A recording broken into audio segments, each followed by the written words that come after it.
Hello, everyone, and welcome back to Real Time, where we talk about the movies we like. And the ones we don't. I'm Tyler. And I'm Molly. Today, we're going to be getting into the Toy Story movies, with Toy Story 5 releasing this year for some reason. We're going to go through the rest of the movies and well, see what we think. Yes, we will. Spoiler alert, we like all of them. Yeah, pretty much. All right, so the first Toy Story was released in 1995, the same year I was born, and it was pretty significant in that it was the first fully computer generated movie ever. Yeah, I mean, that certainly is a milestone there. Previous achievements in computer generated effects were in movies like Young Sherlock Holmes with the first computer generated character ever, Labyrinth with the first computer generated animal ever with that owl in the opening, the one Young Sherlock Holmes being a stained glass knight who comes to life. Then you have movies like Terminator 2, Jurassic Park, The Abyss, Death Becomes Her, which all made significant steps in the field of computer graphics. But Toy Story was the first one to do it for the whole movie. I think that's pretty significant. Yeah, I would say so.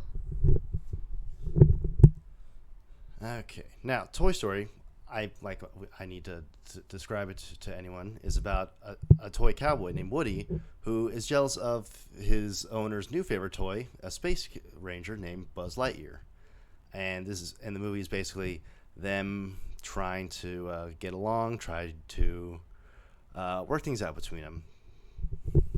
Yeah. You know, you've seen the movie, most likely. Director John Lasseter was a pretty big figure in Pixar before he left for sexual harassment and all of that. Oh, yeah. Okay. But even if he is even if he's a bad person, we can't deny the impact he made in Pixar in general. Yeah. True. All right, so Tom Hanks and Tim Allen are pretty well known as the voices of Woody and Buzz, and I feel like they were the right choices for these roles. Yeah, I'm pretty sure everyone is in agreement with that. Yeah. Don Rickles as Mr. Potato Head he's a lot funnier now that I'm an adult than I was as a kid. Yeah, you can get a lot more of the jokes. The late Jim Varney plays Slinky, a dependable dog that acts as Woody's right-hand man before Buzz comes around. Yes. Wallace Shawn is inconceivably funny as Rex, the toy T-Rex. Ha ha ha. John Ratzenberger plays Ham, and he would continue to play a role in basically every Pixar movie up until, well, ever. Yeah, you're right. Annie Potts plays Bo Peep, Woody's love interest in the movie. Not a whole lot to be said about her character in these first two movies, but in the fourth one she gets a lot more to do. Yeah, we'll get there.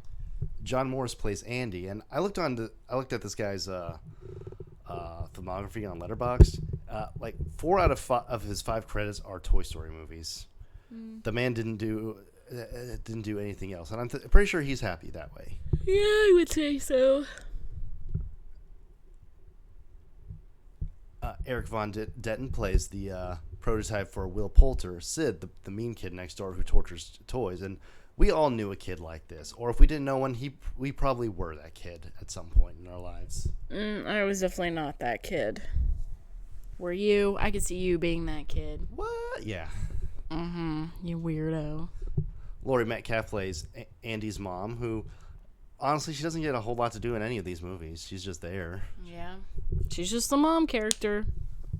The late Arlie Ermy plays the leader of the Army Men, Sarge, and man, just watching this and hearing his voice makes me miss him so damn much. Yeah, he's good. Yeah, he a lot of people knew him for playing the drill instructor Gunnery Sergeant Hartman in Full Metal Jacket, and he basically made a career out of playing roles like that. And it may have been because he was a Marine drill instructor during the Vietnam War, but he played that type of role so well. Yeah, I mean, do what you're good at. Look at that. So that's all of our major players. So, Toy Story, 31 years later. Do you have anything anything specific, like any childhood memories of watching this movie? Okay, don't shoot me. We'll see. But I didn't watch this one as much as others. I'm getting my gun. I mean, I liked it, but, there were others I liked more. And so this one didn't really get watched as much. But I enjoy it. It's a good movie. All right. Well, lucky for you, I watched it enough as a kid to make up for your lack of doing so. Yeah, I know. Yeah, I still have the VHS tape that I watched it on as a kid. Wow, pretty cool. And today, well, we didn't watch it on that. We watched it the 4K copy because why not? Why not just upgrade? Yeah. If we have it on 4K, we're not watching the VHS. But even though this is the first completely CG animated movie, it's still astounding to see that it still looks pretty good. Yeah, I mean, the people and the dog are pretty rough to look at. I mean, they're ugly.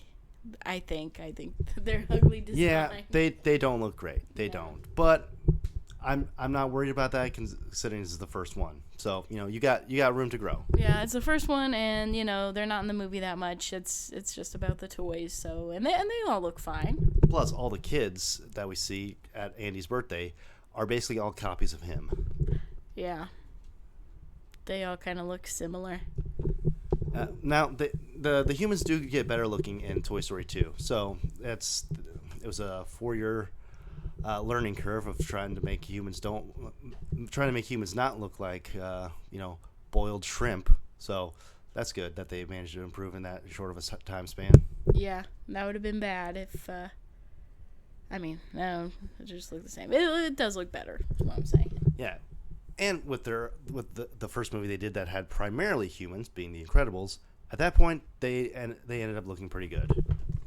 Yeah, I like the design in The Incredibles. Okay.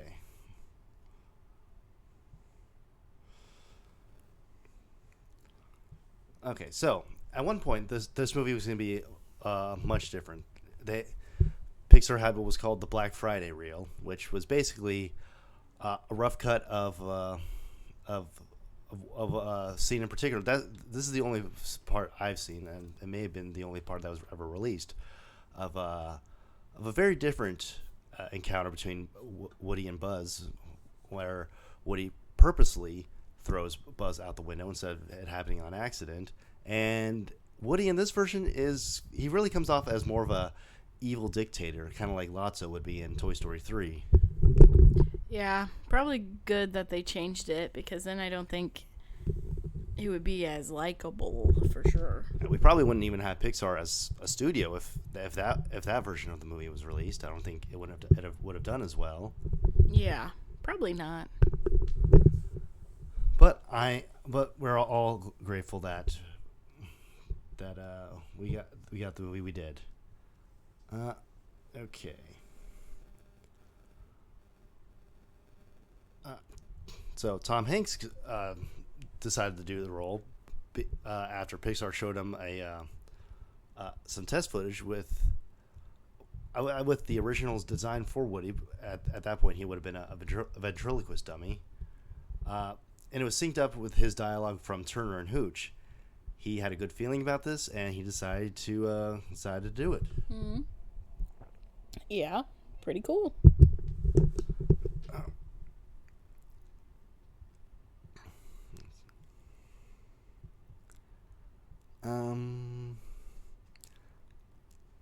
Yeah, the animators I can't speak.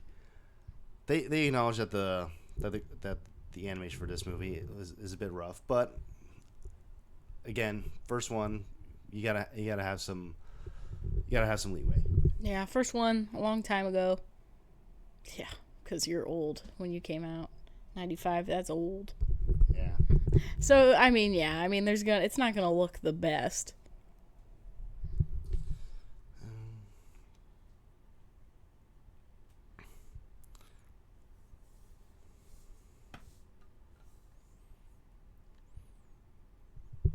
Now, it was also because of this movie that started the started the downfall of 2D animated movies, which I don't really care for that. No. Yeah, that is a shame. You know, good CGI animation is good. Don't get me wrong. You can get things to look very realistic, very close to how things look in real life.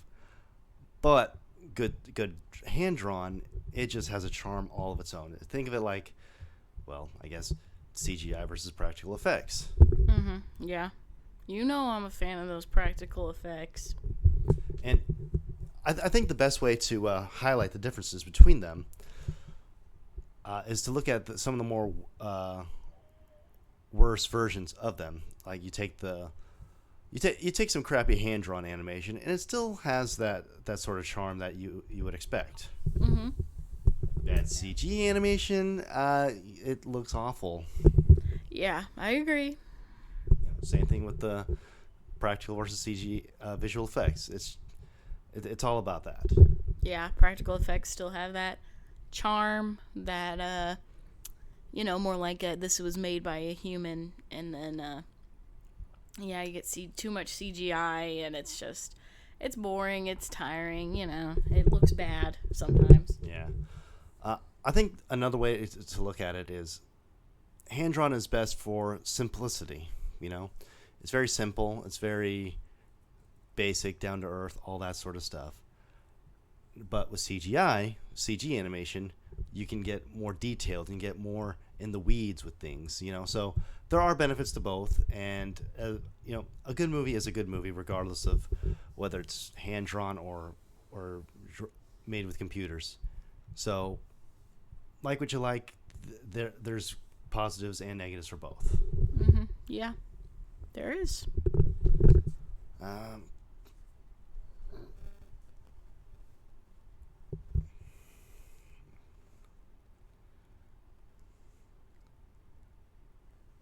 Okay. The Black Friday reel was part of what led to Jeffrey Katzenberg quitting Disney following the death of Frank Wells in 1994. So that's something. Why did that lead to that? Well, I guess I'm not sure. Okay. All right. Okay, so the reason why Andy's mom is a single mom, they didn't have the budget to animate his dad. Oh. Didn't want to make another character. Well, didn't have the funds to make another character. All right. Sorry, Andy, your dad's dead, or your parents are divorced. Who knows? Your dad never existed at all. Where did he come from then? Hard to say. Okay. All right. Let's see who. I just thought of something. So I actually had a Buzz Lightyear toy as a kid. Because Buzz Lightyear's cool. He's a cool new toy. I did not. I didn't want one. Which is kind of funny nowadays because I'm more into westerns than sci-fi movies. Yes, yeah. You're more of a cowboy type. Paul Newman was the first choice for Woody, but Pixar couldn't afford him, so they went with Tom Hanks. So I would have figured would be as much, if not more, since back in the 90s, Tom Hanks was one of the biggest actors. Was this before his multiple Oscar wins, or after? Well, I'm not sure when he was cast, but the movie came out in 95. By this point, he had won 2 in a row. Yeah. Yeah, you think he'd be pretty expensive. I don't know. Well, like we said before, he liked the project, so maybe he decided to get paid less or something. I don't know. Yeah, I could see that being true. Billy Crystal was the first choice for Buzz, but he thought the movie was going to be very successful due to the animation, and he turned it down. He He's since regretted that. Yeah, I would say so. But he later jumped at the chance to be Mike Wazowski in Monsters Inc. when he was given that opportunity. Oh yeah, I'm a big fan of Mike Wazowski. I think it worked out. He's a much better fit for Mike than he would have been for Buzz. Yeah, definitely. John Cleese was considered for Slinky, and Rick Moranis was considered for Rex. Yeah, I prefer Jim Varney as Slink, but Rick Moranis could have been fun as Rex. Yeah, yeah.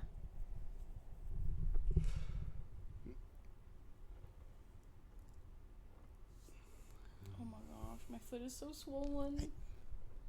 I'm dying over here. Hey.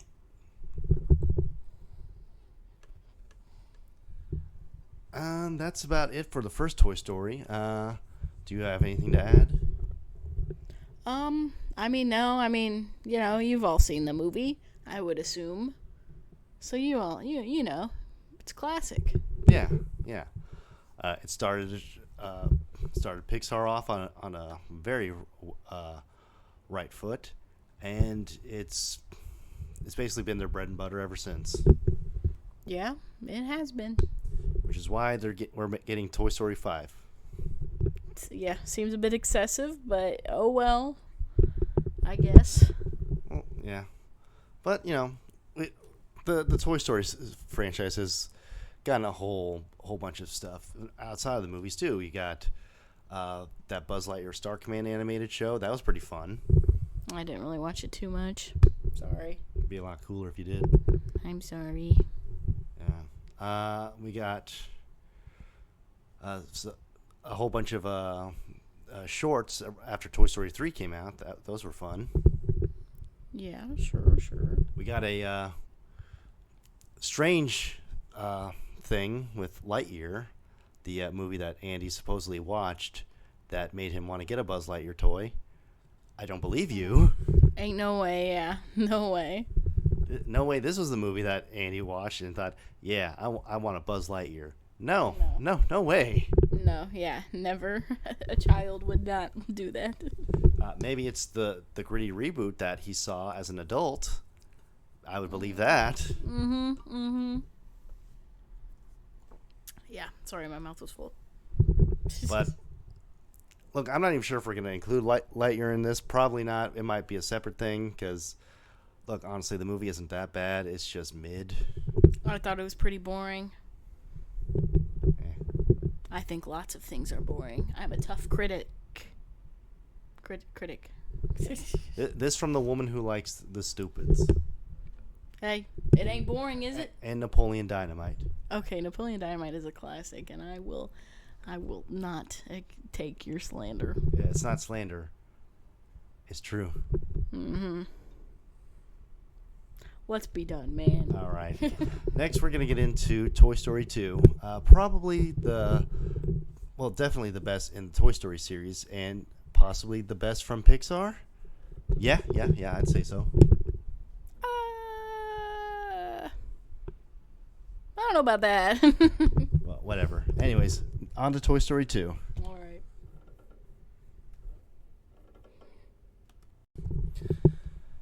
So, Toy Story 2, Pixar's first sequel that at one point was considered to go direct to DVD or video, I guess, since it was the 90s. Whatever exec made that decision to not do that, they made the right choice, I think. Yeah, I definitely think so because this is a good movie. I think it deserved the attention and the theatrical release that it got.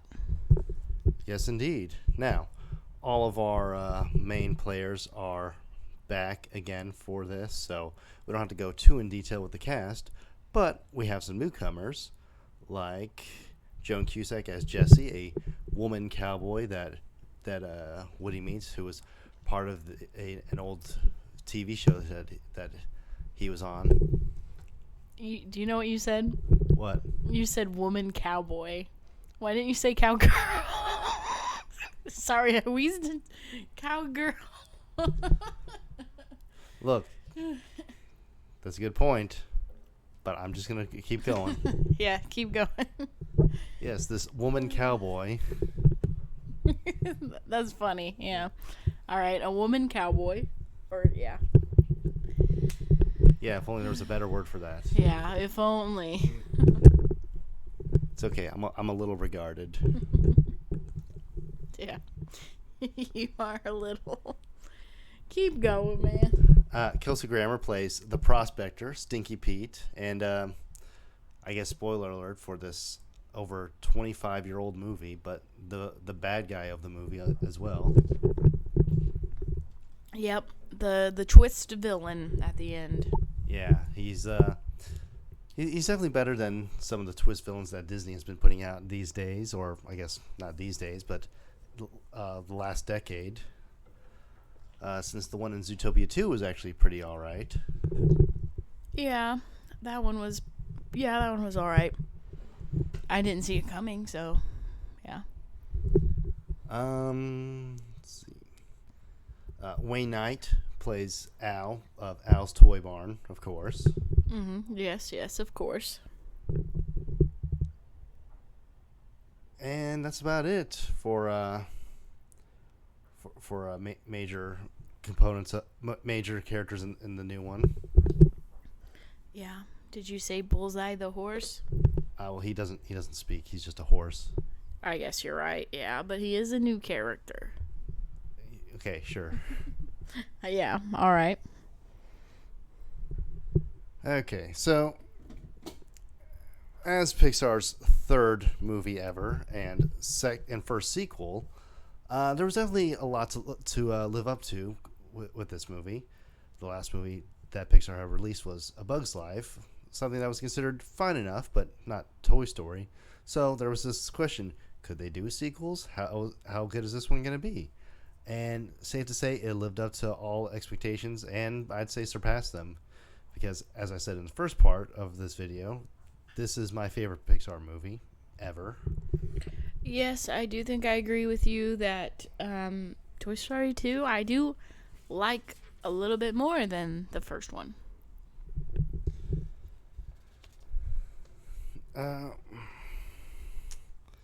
Yeah, this takes the characters and the themes of the first movie, and it does what any good sequel does, and it advances them to the next logical point in their character arc. What are you doing? I'm holding your notes open for you. You were looking at the empty pages and just judging me. Yeah, because I thought I he has a notebook here, and I fanned to the middle, and I was like, oh, okay, he didn't write that many notes. He's on the second page of this whole notebook. Sorry, I opened it up thinking you have written more, but you're only 2 pages for the past few movies. Well, because we've only done 3-4 movies since I started taking notes in this, and the first couple pages are the story I was writing when I was working retail. Okay, this story is 1 page long, a little bit on the side. It's a work in progress. This was over 10 years ago, dude. All right. We're getting off track. I'll go back to holding your notes open. Thank you. You're welcome. That's a good woman cowboy. Wow. I don't know what that means. Yeah. Just keep going. Read your notes. Okay, so like I said, this movie takes the characters and the themes of the first story and takes them to the next logical step. It asks the question of, okay, you have your kid, you accept that you're a toy, but what happens when your kid breaks you, or what happens when they may not care about you anymore? It asks that question, and the answer the movie comes to, according to Woody, well, we'll be with the kid until he don't want us no more. Yeah, until you inevitably get donated to Goodwill. That's what happened to a lot of my toys. Yep. Yeah. That's the toy life, you know? Okay, so during production of the movie,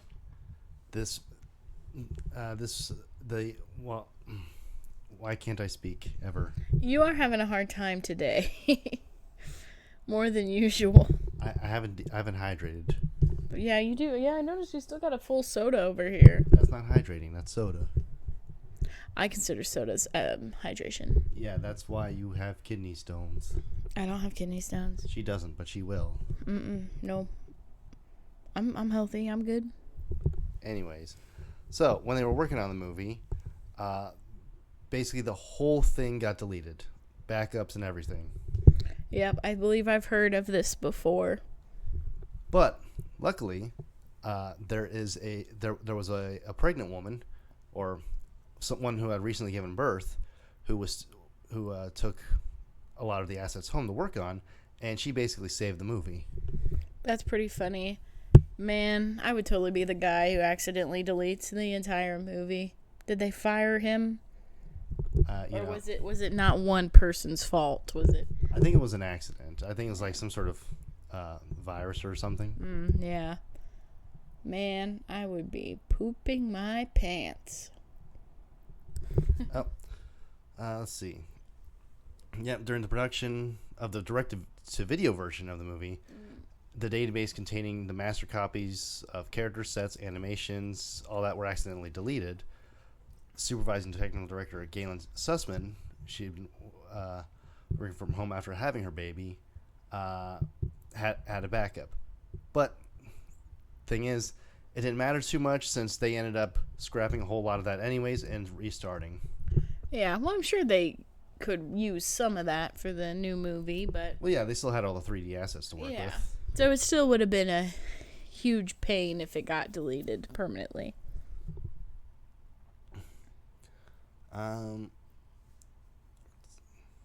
Okay, so in 2000, around 1,000 DVD copies of this movie, the ones that were part of the Ultimate Toy Box edition, a 3-disc box set containing the first movie, this, and bonus features, which was sold at Costco exclusively for some reason, because these stores used to have physical media. All right, yep. Well, they had a problem where partway into the second movie, a scene from the R-rated live-action movie High Fidelity was spliced in.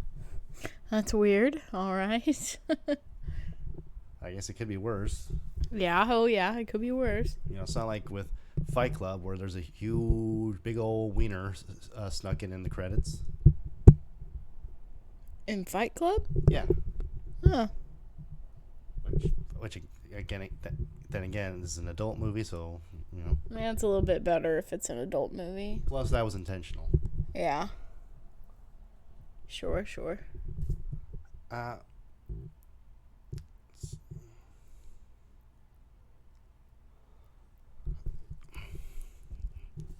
Okay, so let's get into some of this stuff concerning some of these other characters. I think Al ended up being a bit more prophetical than they intended, because we have this guy who's going in and out of garage sales looking for antique toys to complete his collection so that he could sell them for money. Ended up being a pretty ended up predicting resellers and scalpers in the future. Yeah, it sure did. Which I gotta say, any douchebag piece of crap who decides that he's gonna, push kids out of the way to try to get as much of a certain product, let's say Pokemon cards, as he can, so he can sell them to make more money. You're a douchebag. Get a life. Get laid. Touch grass. I hate you. But that's just me. Yeah, sure. It's just people like that who want to ruin things for kids. I can't stand people like that. Yeah, me neither. I hate Al. And it's also guys like that who ruin, who ruin other sorts of hobbies, not just Pokemon cards, but action figures, physical media, gaming. The guys who just want to grab a whole bunch of steelbooks of the first printing of something or another just so they can hoard them, so they can sell them. You suck, and I hope nothing ever goes right for you. All right, yeah, I think you made your point clear. Yeah, I'm upset about this thing. Yeah. I can tell. All right, so we watched this movie on our 4K copy of it. Okay, like with the first Toy Story, I used to watch this one all the time on my VHS copy, and I just want to say this is a major upgrade. Yeah, I'm sure it looks a lot better. Yeah, I'd say this. I said this when we were watching it, but this looks almost as good as Toy Story 4 does. Yeah, it did look very nice, crisp, clear. Yeah, I agree. And given that this is only the second time they actually were animating adults, or people, I should say. They look a whole lot better this time around. Yeah, they look a lot better. The dog looks a lot better, which, I mean, it's a different dog, but it looks a lot cuter. Yeah, they don't look as rough, that's for sure. Yeah, a whole lot of improvement in just 4 years. Then I think the next movie they had after this was Monsters Inc., which there's only one human, but yeah, they kept on improving. Yeah, they did. Looks good.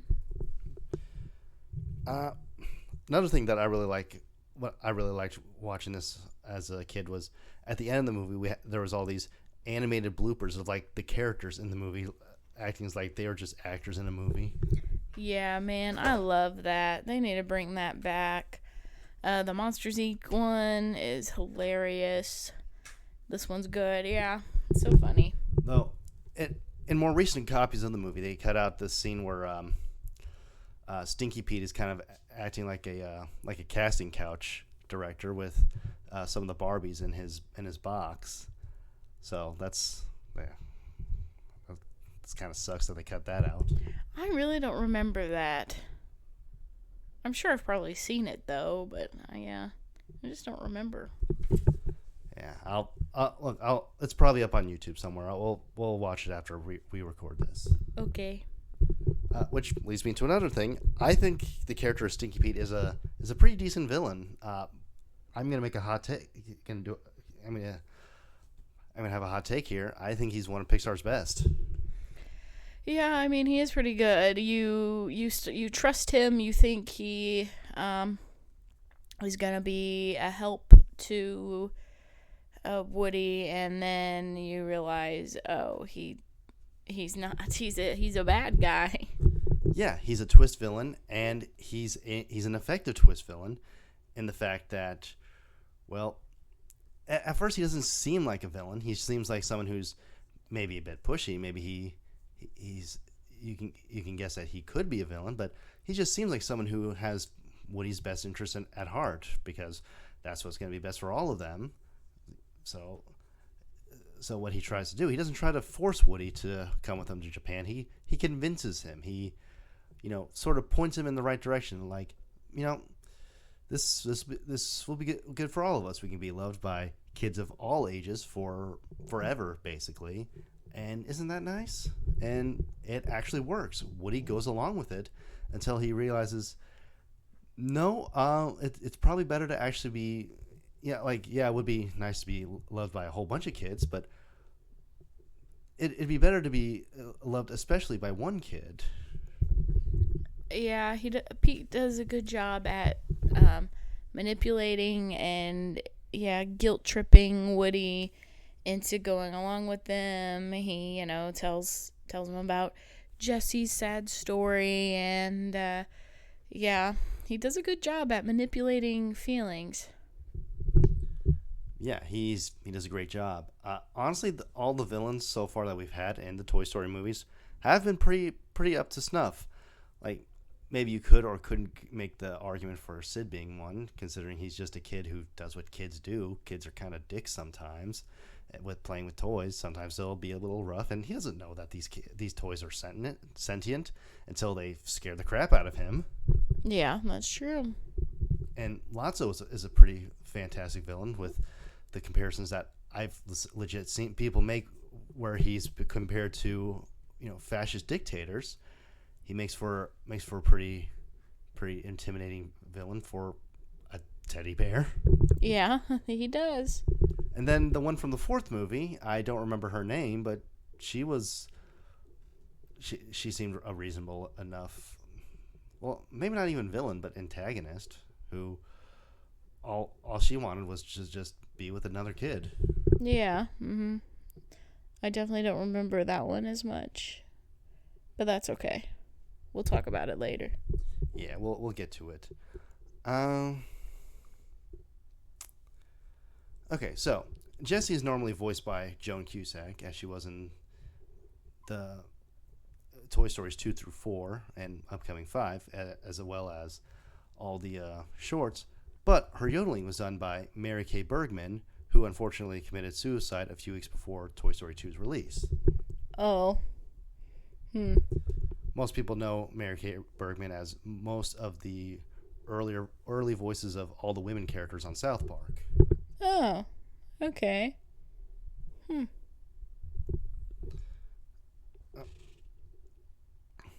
see.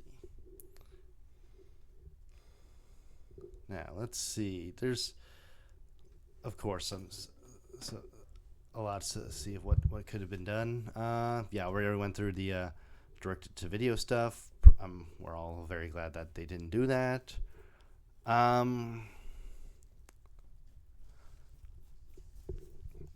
Oh, there's something funny that I saw, but so you know how Zurg is supposed to be Buzz's father in this movie. Yeah.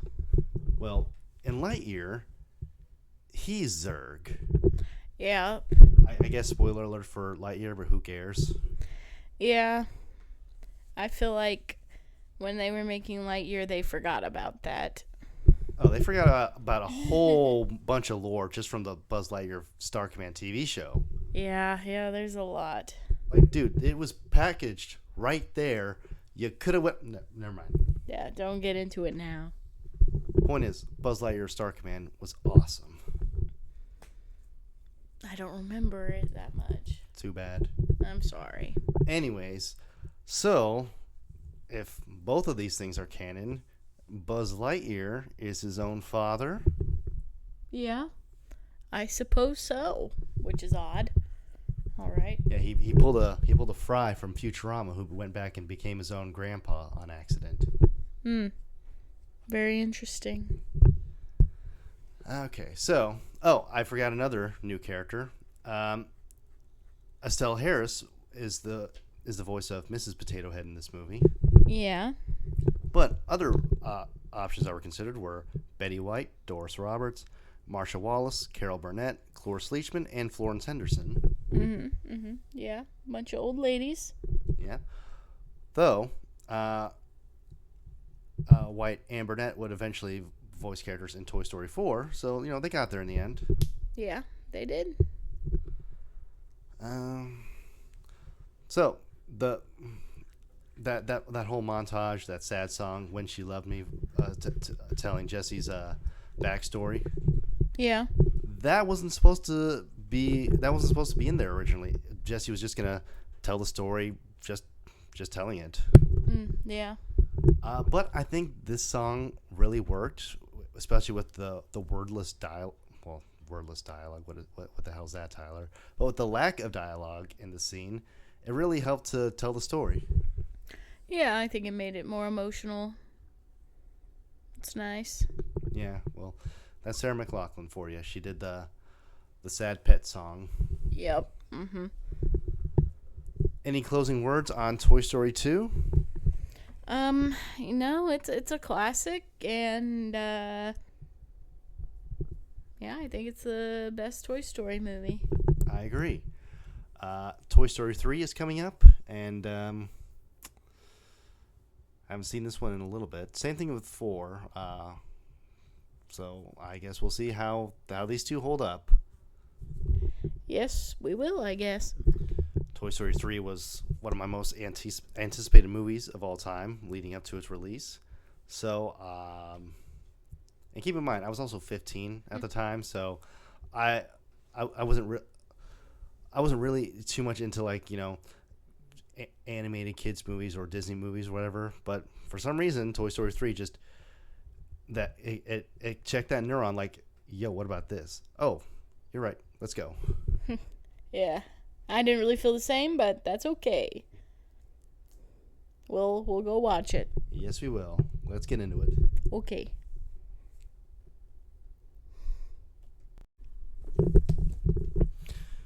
All right, so Toy Story 3, the first Toy Story movie in 11 years, from 1999 to 2010. And this was really this might have been the start of the whole legacy sequel thing we have going on nowadays here in Hollywood with Top Gun Maverick, Cobra Kai, and more recently last year's Naked Gun with Liam Neeson. This is well, let's just say this is a pretty solid sequel. Yeah. It is good. I remember when it first came out, I think I was just annoyed because everyone kept talking about, oh, Toy Story 3 is so good. You got to see Toy Story 3. It's so good. And I was so annoyed with everything that when I saw it, I was just kind of like, it was okay. I definitely liked the first two better. Rewatching, though, I was like, okay, yeah. I definitely treated it harshly at the time because I was annoyed with everyone talking about it. Yeah, all three Toy Story movies so far that we've watched have definitely been 10 out of 10s. Just absolutely fantastic. I love every single one of them so far. And from what I recall, Toy Story 4 is not as good, but it's still, pretty good. But maybe I'll like it more than I remember on this next rewatch. But we'll get there when we get there. Let's talk about Toy Story 3. But first, so in between the recordings of our Toy Story 2 and this segment on Toy Story 3, we watched Mandalorian and Grogu, and honestly, we don't really feel strongly enough about it to dedicate a whole actual video on it, so we'll just say it's perfectly fine. Probably middle of the pack as far as Star Wars is concerned. All right. I think we're getting off topic, but okay. Anyways, so Toy Story 3. Andy's going off to college, and we don't have quite as many of the gang as we used to. Most of them have been thrown out, given away, sold, or what have you.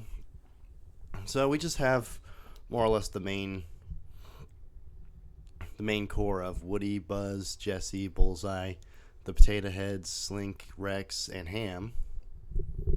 Yeah, the main ones. And they are accidentally taken to the curb by Andy's mom, who thinks that they're trash because he, for some reason, put them in a trash can bag. Great job, Andy. I doubt you're going to an Ivy League school. Yeah, I think she even put down cardboard boxes for him and was like, okay, anything in the attic goes in here, trash goes in there. I'm pretty sure she did that for him. Yeah, she did. Andy's just an idiot. Yeah, I guess so. Anyways, so they're kind of pissed off about that. So they decide they're going to donate themselves and go off to Sunnyside Daycare, where they're going to get played with by a whole bunch of kids. Sounds like a great deal. And on the surface it is. Then they actually get there, and we have our twist villain of the movie, Lotso, a stuffed teddy bear who smells like strawberries, as it gets pointed out a lot. He turns out to be a fascist dictator of this daycare, and he makes them go get abused by the toddlers, which we can attest to that. Toddlers are absolutely devastating to toys. Yes, they are very rough on toys. That's why they have their own special toys. Very rough. Yeah, they need durable stuff. Our kid, for instance, mostly only plays with stuffed animals and hard plastic that she can't break, and also puzzles. Yeah. So Andy is made aware of her by Woody, who covertly slips a note into the box telling him, "Hey, there's this kid who's going to play with all your toys, and you should leave him with her." How he never questions that? Maybe he thinks it's from his mom or something. I suppose that's possible. Yeah, I always thought that he thought it was from his mom. Yeah, which makes sense.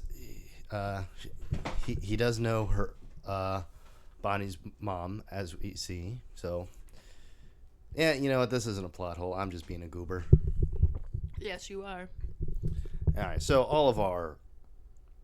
most of our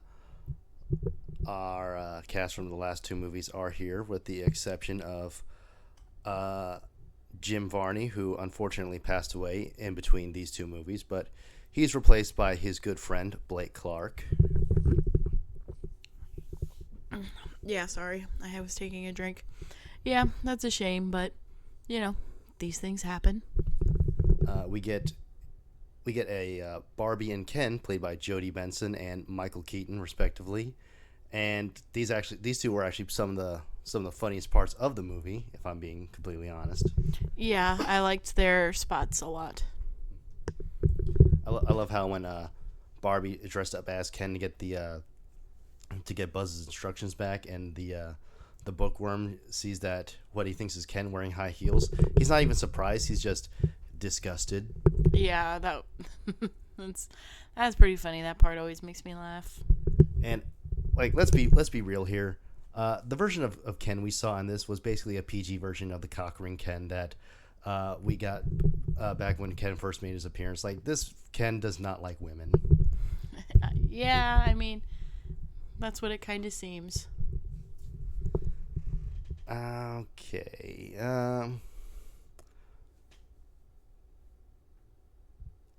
We get in Bonnie's toy room. We get Timothy Dalton playing Mr. Pricklepants, the thespian hedgehog of the group. He's very in character, kind of like Buzz, but intentionally so. Yeah, he likes to stay in character. He's a very good actor. Speaking of very good actors, Lori Allen plays Bonnie's mom. You may know her for such roles as the boss from Metal Gear Solid 3 Snake Eater and Pearl from SpongeBob. I know her as Pearl, yes. Point is, she has a lot of range, and she's terribly underrated, and I love her. She's incredible. All right. Christian Shaw, Jeff Garlin, and Bonnie Hunt also play toys in Bonnie's room. Trixie, Buttercup, and Dolly. They're all part of the game, and they seem like a good group of goobers that you can spend some time with if you're a toy. Yeah, some nice toys. And of course, you get your classic character actors like Carlos Alazraqui, Jess Harnell, Colleen O'Shaughnessy, among others. So, great bunch of talent in this. Let's move on. Now, there's been some comparison of Lotso to actual fascist dictators in history, like Adolf Hitler or Benito Mussolini, and honestly, they're not very far off. This guy is an absolute monster for a stuffed teddy bear, and he deserves absolutely what he gets at the end. Yeah, for sure. He turns out to be quite a meanie. Yeah, that's putting it lightly.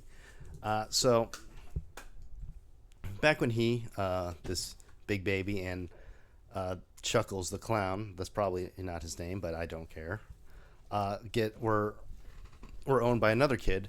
They were by another kid named Daisy. I can remember the kid's name, but not the clown. Oh well.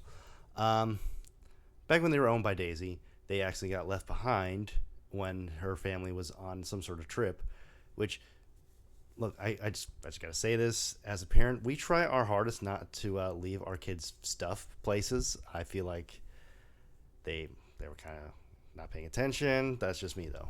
I mean, yeah, if you're on a long road trip, you're not really thinking, you're tired. But yeah, I usually keep very good track of whenever our daughter, she was really attached to this Elmo and Grover stuffed animal she had. I made sure they made it home with us, but because I knew how upset she would be if we forgot them, so they were looked after. Now she doesn't give a crap about them. She moved on to her Bluey and Bingo stuffed animals. So you know what, kids are just fickle beasts. Yeah, it makes me sad. The other day she actually did want Elmo and Grover, so. Oh, really? Yeah, she got him out of her crib. Well, you know what? Like I said, kids are fickle beasts. Mm-hmm. Yes, they are. Anyways, so Lotso and the others make their way back to Daisy's house, and they find out. Well, Lotso finds out that he had been replaced, and he's not happy about this at all. I mean, the thing is, only he was replaced. Okay, I guess he was Daisy's favorite. The other two weren't replaced, so I guess they could have gone in, but he wasn't letting that happen. He made sure that Big Baby thought that they all got replaced, so that because if he was replaced, then what does it matter if that the other two weren't? He was replaced. Yeah, yeah. So yeah. Yeah, I mean the baby and the clown, they weren't replaced, which means, maybe they weren't her favorite, but yeah, they could have came back. Definitely. So they decide, or more accurately, Lotso decides for them. They're gonna leave. They're gonna go anywhere else, and they stumble across Sunnyside after they fall off a Pizza Planet truck. And Lotso decided to make this place his new dictatorship. So after that he rules his kingdom. So it were with, well, I want to say an iron fist, but a stuffed fist. A fluffy fist. Yeah. And Lotso is, honestly, he is one of the best villains in Pixar. I know I said that for Stinky Pete, and I stand by that too. But Lotso, he's the kind of villain that he does have something of a sympathetic backstory, but it don't matter because he's still evil, and he gets exactly what he deserves at the end. Or no, he doesn't get exactly what he deserves because he deserved worse. Yeah, maybe. I mean, what he got was pretty bad, though. Yeah. Oh well. But let's get to the part of the movie that everyone likes to talk about. The end, where Andy is giving away his toys to Bonnie. Yeah, I guess, spoiler alert for this 16-year-old movie that most of you have probably seen. My bad. Yeah, I would think you have seen it by now, but, whatever. So, it's a really emotional bit of the movie. I feel like I've matured, though. I only cried like once. Yeah, the ending, it definitely tugs at your heartstrings. It makes you, relive the good old days when you were a kid playing with your toys. So, I mean, I get it. It's an emotional scene. Especially when Andy gives Woody away, or more specifically, he reluctantly gives him away because, well, he realizes he doesn't need Woody anymore, but Bonnie needs Woody. And it's that moment where he instinctively pulls him back before realizing, no, that she needs him, and it really gets you. Yeah. He's a big boy now, going off to college. He doesn't need toys. Yeah, you gotta give him away. But ironically speaking, nowadays college kids do keep toys in their dorm, so I guess it would have been fine. Probably. I kept my little pet shop pets. They're at my grandma's house right now, but I kept them, and I said whenever I have kids, I'll take them back. So go get them. Yeah. I mean, there's still some choking hazards for our daughter, but once she gets a little older. Yeah, she's still kind of silly, and her brain is kind of, scrambled eggs and soup. Yeah, sometimes. Yeah. Poor girl. She's too smart for her own good, but she's also kind of silly. She's very silly. Anyways, so more or less, this is one of the best Pixar sequels. You know what? Hot take. Aside from Toy Story 2, this is the best one. There aren't a whole lot, though, when I'm getting down to brass tacks. Yeah, after that just leaves one. So. Well, you got Toy Story 4, The Incredibles 2, Finding Dory.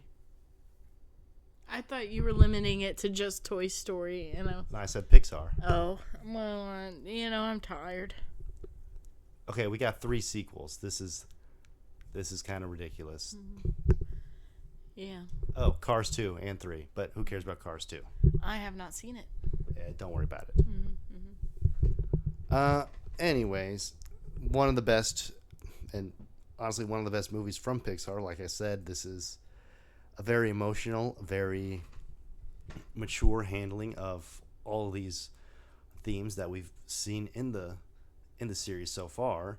I love how these movies keep building on each other and using and advancing the same themes and ideas that were present in the previous movies. This is great. This is what a movie franchise should do, and this is doing it perfectly. Yeah. Yeah. I mean, it is. It's pretty great. Pretty perfect. So Timothy Dalton agreed to be in the movie before he even knew who he was going to play. That's the kind of prestige that this franchise has. Yeah. Definitely. But he said, "I don't care. I'm being in a Toy Story movie." Yeah. I agree. But then again, this guy was also in Hot Fuzz, so safe to say he likes to have fun. Yes, for sure. Um.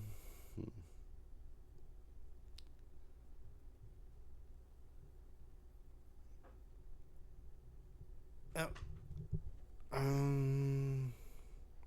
Okay, so Lotso was actually a character that was conceptualized in the very first drafts of the first movie. Huh. That's kind of cool. Yeah, it's also funny how his personality and motives kind of mirror the Jackass version of Woody we would have seen in the original cut of the first movie, which I'm pretty sure I mentioned that in the segment for the first movie, but whatever, I'm bringing it up again. It really makes you realize that this character is a dark mirror of what Woody could have been if he had taken things too far. Yeah, because he was, in charge. All the other toys respected him, so he could easily have, taken control. Yeah, it's these types of villains that I really like. The dark mirror of what our hero could have been if they had just taken the wrong way. You see this all the time with superheroes like the Reverse Flash or Bizarro, and it's also fun to just see it in another forms of media too. I can't speak. What is wrong with me? That's all right. Is it? Maybe. Okay, cool. Oh,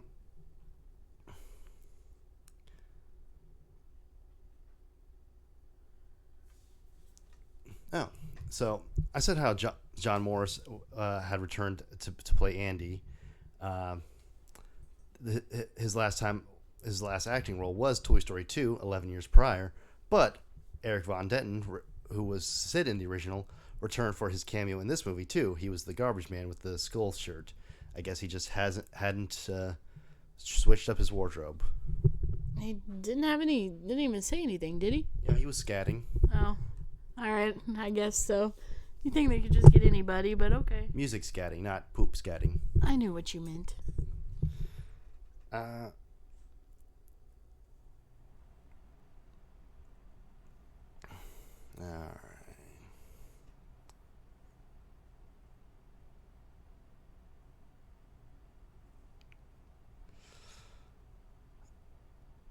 So at one point, the movie was going to have Buzz being sent back to Taiwan for maintenance, and which it would have been a part of a whole Buzz Lightyear recall, and the gang would have gone back to try to rescue him. That could have been interesting. Yeah, that seems a little. I don't know. That one seems a little far-fetched to me because I don't think it's very common for people to send back toys that have been recalled. Also, after over a decade, they're not going to care if these toys are causing asbestos and giving cancer to kids. That's not how corporations work. Yeah, I don't really see that one working out. Okay, before Ned Beatty was cast, Mark Hamill was considered for the voice of Lotso. That would have been interesting. Maybe a little scary. Yeah, I don't know if his voice would have been a good fit. Oh, come on. This man is basically the king of voicing animated villains. From the Joker, Hobgoblin, Colonel Muska, to more obscure roles like the Trickster, which I guess that's not too obscure, but compared to those other ones, it is. Yeah, I just think his voice would sound too villainy. Really? The villain is going to sound too villainy? Well, he has to sound friendly at first. You don't think Mark Hamill can do that? Not straight up like Joker. Mark Hamill could do that. Maybe. You forget this little character he played called Luke Skywalker. Well, yeah. And also, he has other experience playing heroes in animation, like Skips from Adventure Time. Not Adventure Time, regular show. I'm stupid. Yeah. His voice just doesn't sound like a teddy bear. I'm sorry. I'm sorry. He just doesn't. I'm gonna have some words for you after this. All right, go ahead. Anyways, though that said, I think Ned Beatty did a good job portraying the false warmth that the character needed to portray when our gang gets there, and he does a great job playing the villainous Lotso too. So it all worked out. Though, still gonna stand by it. Mark Hamill would have been cool too. All right. Yep. Now, any final words on Toy Story 3? No, I mean you've most likely seen it, and so I mean you know what it is. So Yeah. that's it. It's nowhere near underrated. Not nowhere close to overrated either. I'd say as far as Pixar goes, it's definitely top 10, maybe top 5, maybe. I don't know. I'd have to weigh that, but top 10 definitely. Whenever we do a Pixar ranking, we'll get around to that. Yeah, I don't know if it's in my personal top 5. I don't think so. Well, I'd have to weigh them. Yeah. All right. Well, next, Toy Story 4, what was once the final in the series, but now it's not. Oh well, we'll see. We'll see how it holds up 7 years later. Yep. Let's watch it. All right. So 9 years after Toy Story 3, we got Toy Story 4. What was at one point the last movie in the series, but then again, that's what we said about Toy Story 3, and also Toy Story 2. Not about Toy Story 1 though, because it's not a series at that point if it's just one movie. Yeah, you are correct. So, yeah, I mean, oh, there's a lightning bug in our house. Oh, cool. We'll just let him chill. He Yeah. ain't doing nobody any harm. Yeah, he distracted me. Anyways, yeah, you think, oh, the third movie ended perfect, and then you watch the fourth movie, you're like, okay, and then the fourth ending, oh, that ended okay, like, there should be no more. So we think. Yeah. Now, as we're recording this, Toy Story 5 is going to be coming out next week. So we'll see how that ends. Although technically speaking, there has been more Toy Story content in between 4 and 5, but it was mostly in the shape of Disney Plus shorts and stuff, and that weird chicanery with Forky, whatever. It doesn't matter. Point is, Toy Story 4 was, let's be honest with ourselves, a pretty unnecessary sequel, pretty unnecessary movie. However, that said, that doesn't mean that it's not actually pretty good. Yes, I'm gonna have to agree with you. It was unnecessary, I thought, definitely not needed. But, we watched it again, and I chuckled quite a few times, I enjoyed myself.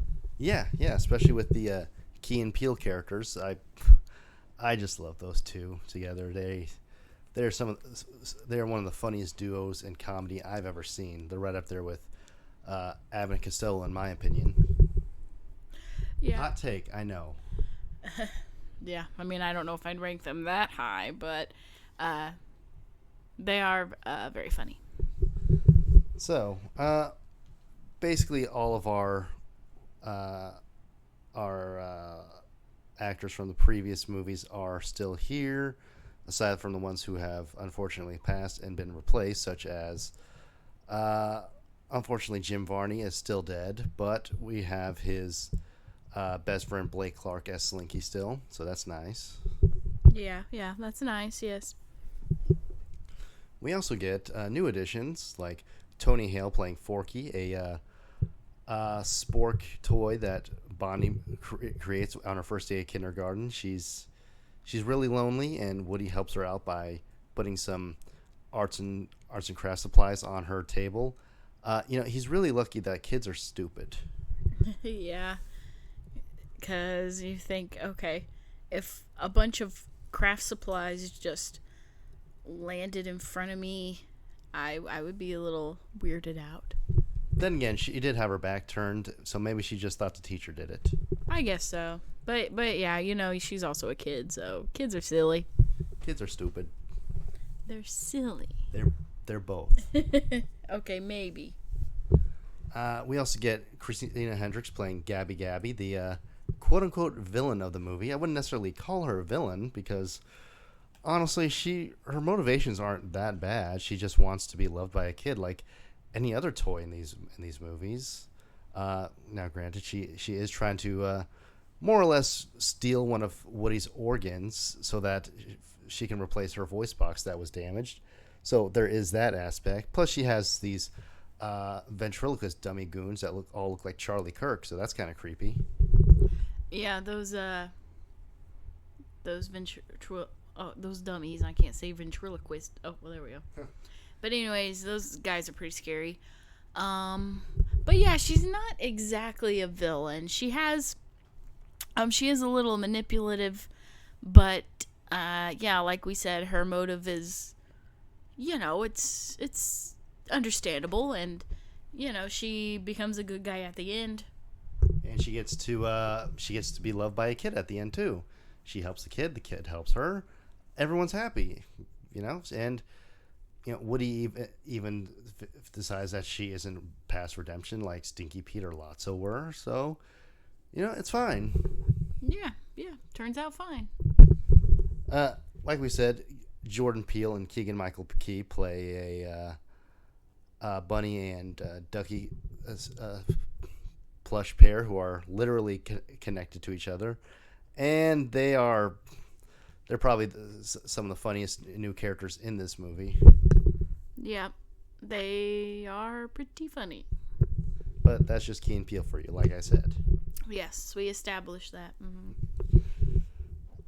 Keanu Reeves plays Duke Kaboom, the best daredevil in all of Canada. Unfortunately, the French part. Yeah. Yes. His he was he had a kid who turned out was kind of stupid. Like we said, kids are stupid. Who didn't realize that commercials lie. Commercials tend to exaggerate things. Yeah. So this idiot gets pissed off because his toy doesn't go like 500 feet like the commercial says, so he doesn't want it anymore.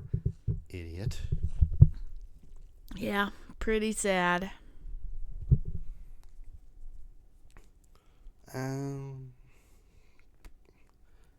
We also get some neat cameos from old-time comics like Mel Brooks, Alan Oppenheimer, Carol Burnett, Betty White, and Carl Reiner.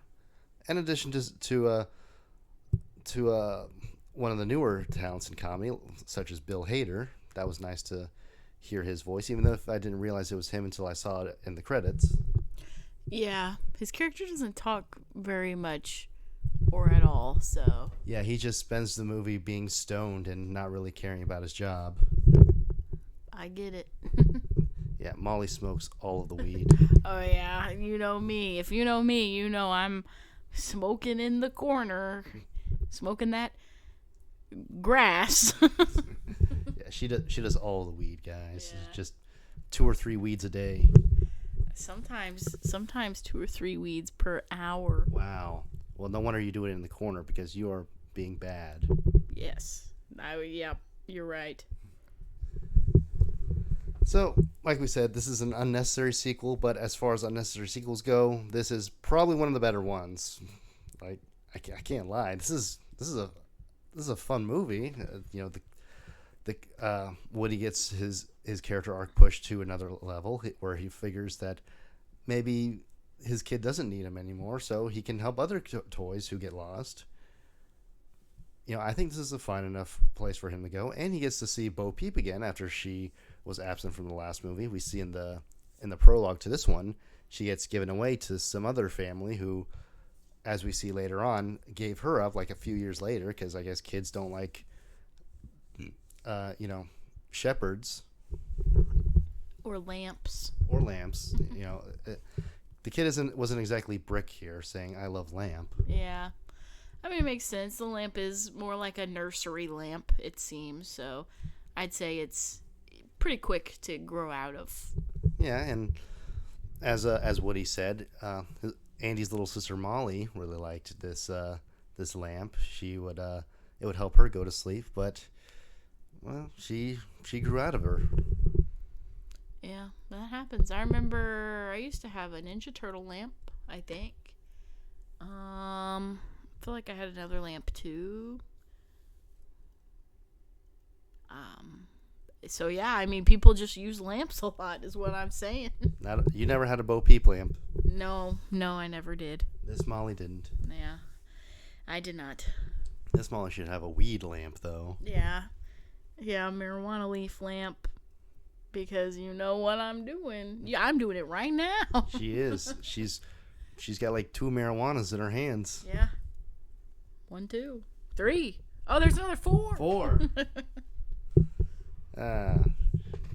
Anyways, so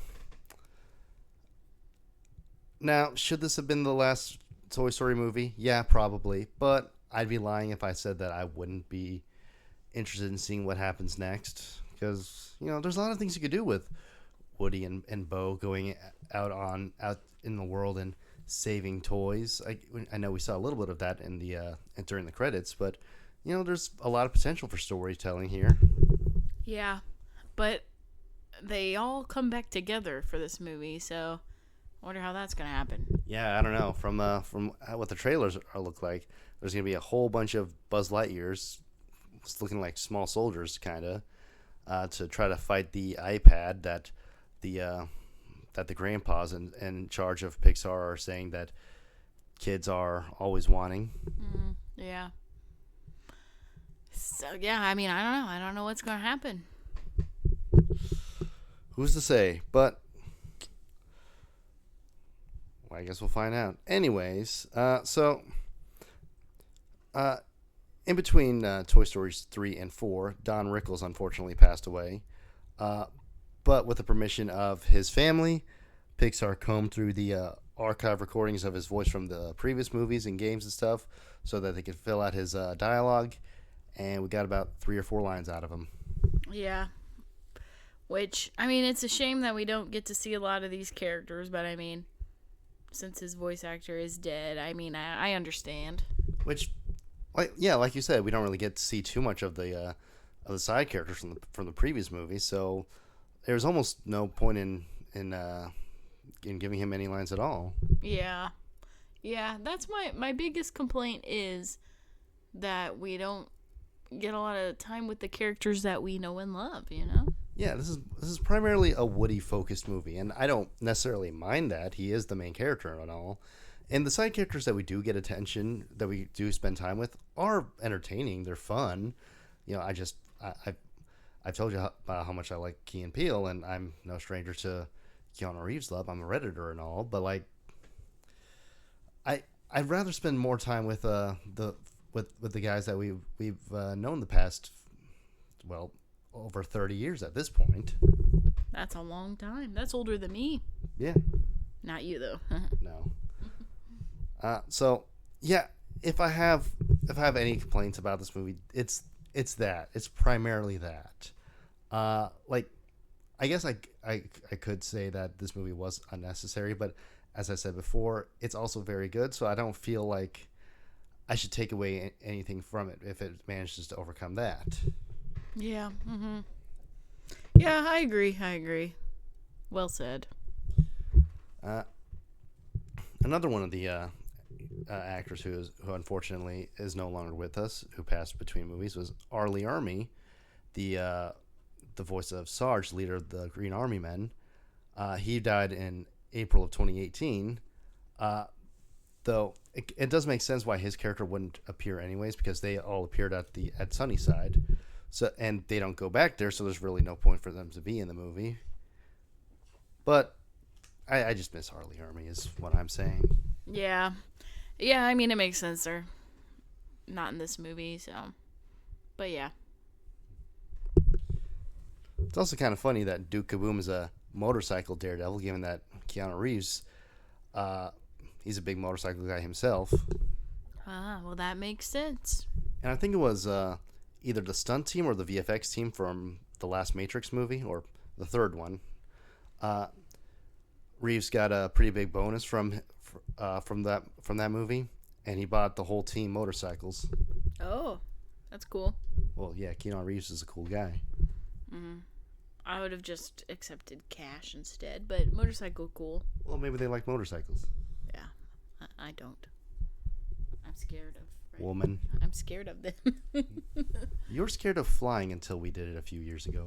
I'm a scared little girl. And when you did fly for the first time, you were like Leonardo DiCaprio in that one scene of Wolf of Wall Street where he was going crazy. No, he's lying. She did it. I was fine. Maybe I was a little giddy when it took off. I was like, whoa.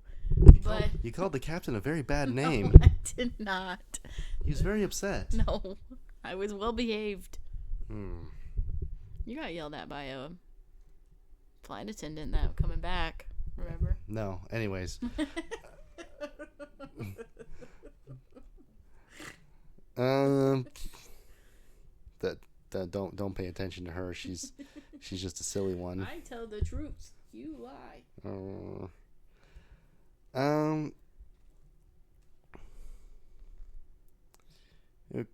Okay. So it's also kind of funny how Gabby uses ventriloquist dummies as her goons, given that Woody was first intended to be a ventriloquist dummy back when he was supposed to be a bad guy in the first movie.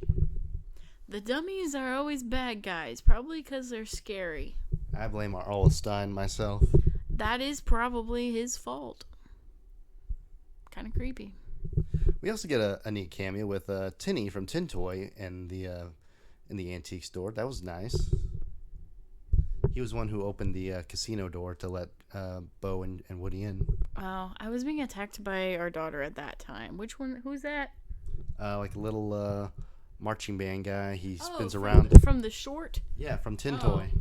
Yeah, that's... Okay, yeah, I know what you're talking about. Too many weeds. Yeah, I'm high as a kite.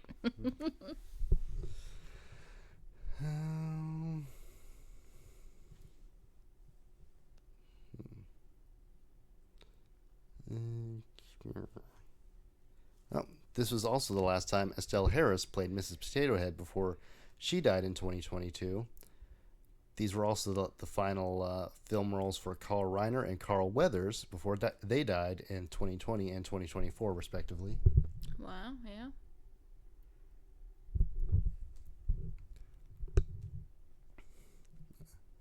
Okay.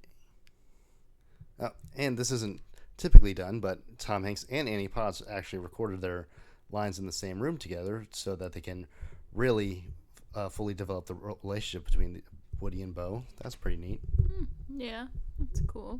And of course, Key and Peele also recorded their lines together. Makes sense, yeah. Yeah, I feel like they really improvise a lot of their lines, which, by all means, when you have talent like that, you just let them do their thing. Yeah, they probably did.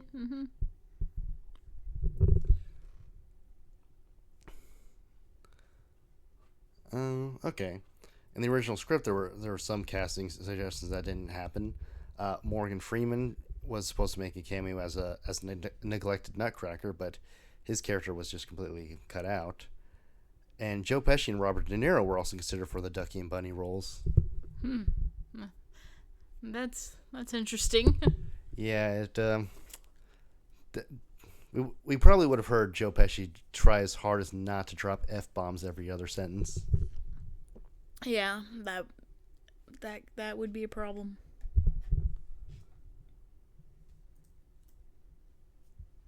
At one point, Bo and the group were actually going to join Woody with Bonnie, but the director Josh Cooley didn't think that was an emotional enough ending, and it felt more like a reset for the characters. Yeah, sure, I agree. You know, say Toy Story 4 is unnecessary all you want, but at least it ends in a new way. Yeah. It's not the same old thing. It was a different ending, so that was nice.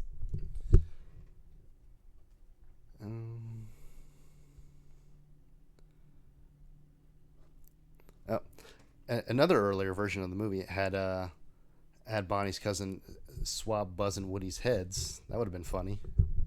Yeah, that would be.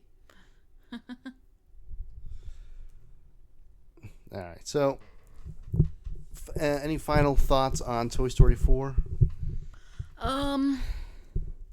Rewatching it was nice. Because I always viewed this one as because I think this is only the second time I've watched it. Yeah, I think we watched it when you came back from vacation in Florida, I think. I don't even remember. It was What back year? in 2019. Probably then, yes. Yeah, maybe. I just moved to this area, and you came back with your family, and we went to go see Toy Story 4. Okay. You know, really that might be a broad strokes of what happened. I really don't remember. I just remember we went together. I don't remember the year or the month or anything. But anyways, what was I even saying? You don't remember? Though this was only my second time watching, but yeah, I recalled that a lot, and I was like, oh yeah, this one is actually, I enjoy it. You know, it's not bad. Yeah, I agree. And another thing to mention, the animation for this is incredible. Like this is darn near photorealistic animation. This stuff looks fantastic, and watching it on 4K, it looks even better. Yep, looks really good. Yeah, so check this movie out if you haven't. If you're a bit wary about it overriding a pretty good ending from Toy Story 3, don't be a baby. Just watch Toy Story 4, okay? Yeah. You said it. You're right. Yeah, you know who said that he wasn't going to see Toy Story 4 because Toy Story 3 ended perfectly? Who? Quentin Tarantino. Well, yeah. I'm surprised that man has watched Toy Story, but I guess I'm not really. No, I'm not surprised. No, the man knows art. He's just odd. Let's be real. He's a fantastic director and writer, but he's an odd one. Yeah, that's true. Anyways, that's all we have to say about Toy Story 4. We're probably going to get to that Tarantino ranking at some point. Not today, though, but, some point maybe. Maybe. Yeah. Maybe we should watch Whole Bloody Affair first, just to make sure. I guess. Isn't that like 4 hours long? Yeah. Yeah, it is. Maybe. Anyway, well, we could stream it. All right, but still, Anyways, I just hate sitting down for that long. so we'll take a break. Okay. Anyways, this got off track. Toy Story 4, great movie. Not as good as the first 3, but still, check it out. And check it out before you see Toy Story 5. Yes, do that. We'll see you next time. See you next time.